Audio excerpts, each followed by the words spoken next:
नमस्कार मित्रों, आपका फिर से एक बार स्वागत है मेरे चैनल मॉस केस पे। मित्रों, सबसे पहले तो बहुत बहुत धन्यवाद आप सबका कि आप सब ने मेरे चैनल को लाइक किया, सब्सक्राइब किया और मुझे प्रोत्साहन दिया कि मैं आपके समक्ष फिर से कुछ नया पेश करूं। तो मित्रों, इसी संबंध में एक लघु कथा पेश करता हूं आपके सामने। कथा का नाम है राम भक्ति। महायुद्ध खत्म हो चुका था।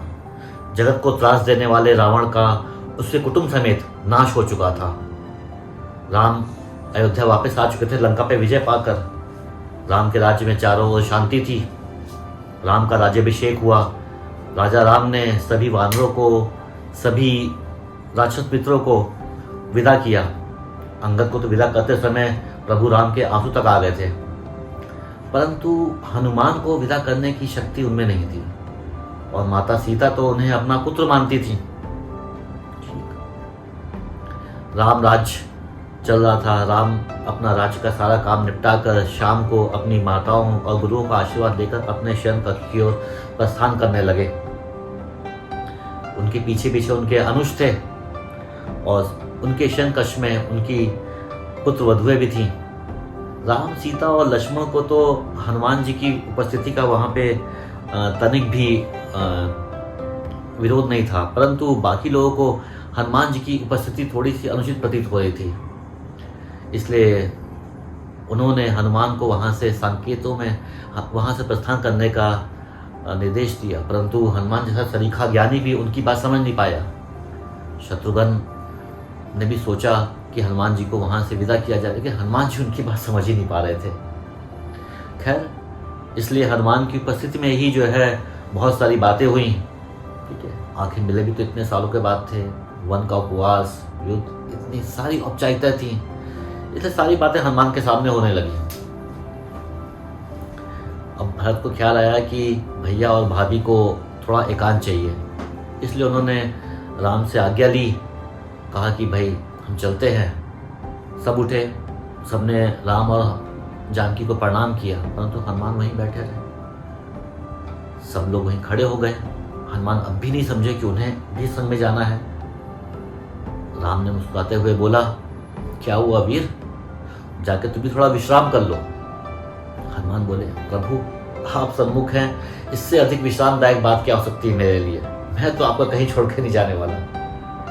इस पर शत्रुघ्न तनिक क्रोध होकर बोले, अरे परंतु भैया को तो विश्राम की आवश्यकता है ना कपीश्वर, उन्हें एकांत चाहिए। तो मैं कौन सा प्रभु के एकांत में खलल डाल रहा हूँ, मैं कौन सा आपके विश्राम में बाधा डाल रहा हूँ। अरे आपने कदाच सुना नहीं, भैया को एकांत की आवश्यकता है। अरे तो माता सीता भी तो यही है, आप उनसे तो नहीं बोले जाने को, आप उससे ही बोल रहे हैं कि यहाँ से चले जाओ।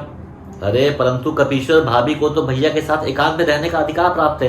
क्या आपको उनके माथे पर लगा ये सिंदूर नहीं दिखाई पड़ता?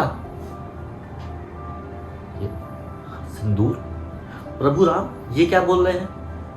क्या कोई मनुष्य अगर अपने माथे पर सिंदूर लगा ले, शरीर पर सिंदूर लगा ले, तो क्या उसको ये अधिकार प्राप्त हो जाता है कि वो आपके निकट रह सकता है? ये सुनकर राम मुस्कुराए, बोले कि हाँ हनुमान, ये सत्य है, ये तो सनातन प्रथा है। ये सुनकर हनुमान थोड़े मायूस हुए, थोड़े निराश हुए, कुछ नहीं बोले। उठे, माता जानकी और राम का आशीर्वाद लिया, प्रणाम किया उन्हें और शयन कक्ष से चले गए। अब प्रातः फिर राम जी अपने दरबार गए। दरबार लगा हुआ था, लेकिन दरबार में पूरा जो है कोलाहल मचा हुआ था, शोर मचा हुआ था। नगर के सारे प्रतिष्ठित व्यापारी वहां पे एकत्रित थे और सब न्याय की गुहार लगा रहे थे। राम ने पूछा, अरे भाई क्या हुआ अचानक से, सब क्यों इतना जो है परेशान हो रहे हैं? मालूम पड़ा कि भाई रात भर हनुमान जी पूरे अयोध्या में जितने बड़े बड़े व्यापारी थे, सबके गोदामों में उन्होंने खूब तांडव मचाया, खूब तोड़फोड़ मचाई है। राम जी को पहले विश्वास नहीं हुआ, फिर जब यकीन हुआ तो बोला, अरे भाई जाओ बुला के लाओ हनुमान जी को, देखिए उन्हें क्या समस्या है। तो रामाज्ञा का पालन करने सैनिक निकल ही रहे थे कि तभी देखा कि केसरिया रंग में पुते हुए हनुमान जी अपनी चौड़ी मुस्कान और मस्त हाथी ऐसी चाल के साथ सभा में उपस्थित हुए। आकर उन्होंने श्री राम को प्रणाम किया। उनका पूरा शरीर सिंदूर से पटा हुआ था। उनका एक एक पग धरती पर रखने पर एक एक शेर सिंदूर पृथ्वी पर गिर रहा था। उनकी चाल के साथ पीछे की ओर वायु के साथ सिंदूर भी उड़ता जा रहा था।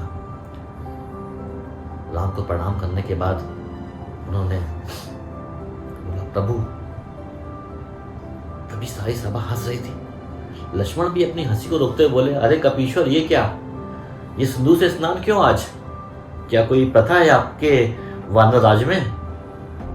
हनुमान प्रफुल्लित होकर बोले, अरे नहीं भैया लक्ष्मण, ऐसा कुछ नहीं है। मुझे तो कल ही पता चला कि ये तो आर्यों की कुछ प्रथा है ऐसी।